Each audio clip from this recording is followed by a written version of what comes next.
Depuis qu'il est arrivé au pouvoir, on estime que le peuple congolais a perdu des milliards d'euros sur ses ressources naturelles, puisque Kabila a vendu des concessions minières largement en dessous du prix du marché.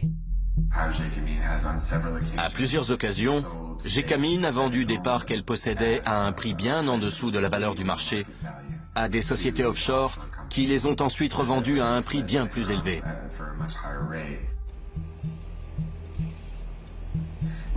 L'un des marchés les plus douteux qui est passé Gécamine est celui du projet SMKK sur le cuivre et le cobalt, dont 50% appartient à la société minière kazakh appelée ENRC. Les 50% restants appartiennent à Joseph Kabila. Tout d'un coup, Gécamine ne possédait plus les 50% restants. Ils ont été vendus à la société offshore Emerald Store Enterprises, basée sur les îles Vierges britanniques, pour la somme de 13 millions d'euros. Personne ne savait qui c'était ni d'où il venait. Quelques mois plus tard, ENRC a racheté la Emerald Star Enterprises, les 50% qui appartenaient autrefois à Gécamine, pour la somme de 66 millions d'euros. Ça n'a aucun sens. L'État a perdu plus de 50 millions d'euros. Il est évident que Gécamine savait que sa propriété valait bien plus de 13 millions. Alors, pourquoi est-ce qu'ils n'ont même pas bronché? L'élément commun entre tous ces marchés n'est autre qu'un seul homme, Dan Gertler, un ami du président congolais. C'est lui-même qui se revendique ami du président congolais. Les sociétés comme Glencore et ENRC font toujours appel à Dan Gertler. Tous les marchés passés avec Gertler fonctionnent de la même manière. Une société associée avec Gertler et basée sur les îles Vierges britanniques achète une concession minière à Gécamine pour environ 5% de sa valeur sur le marché. Juste après, la concession est vendue à une grosse société minière, ENRC ou Glencore, à sa véritable valeur. Cela représente une marge de bénéfice de 800%. Ces bénéfices ne reviennent pas à l'État congolais, mais uniquement aux sociétés offshore des îles Vierges britanniques. Comme les lois de ces îles protègent les sociétés, on ne peut pas savoir qui a réellement tiré profit de ces marchés. Peut-on prouver qu'il y a eu de la corruption? Non.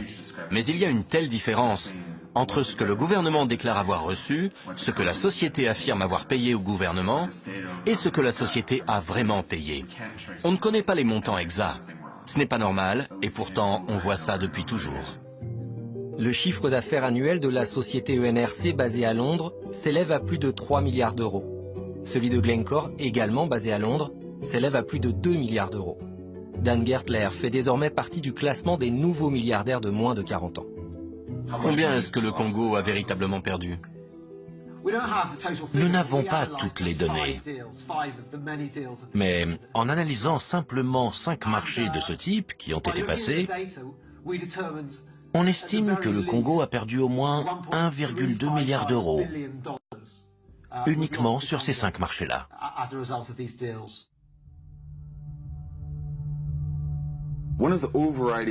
Pour moi, l'une des émotions qui caractérise le mieux tout ce conflit, c'est l'humiliation subie par les Congolais. Ils ont été humiliés, bafoués par les étrangers, par leur propre gouvernement, et ils se sentent complètement impuissants. Cela explique grandement l'exaspération totale que ressentent la plupart des Congolais. Ils ont l'impression d'être désarmés et de ne rien pouvoir faire. Je m'adresse à toi, la guerre. Tu n'as aucun ami. Tout le monde est contre toi. Je suis un orphelin à cause de toi. Tu as tué mon père. Tu as tué ma mère. Tu as tué mon frère et ma sœur. Je te déteste. Aujourd'hui, je suis un réfugié à cause de toi. Tu m'as chassé de ma maison. Tu l'as complètement brûlée.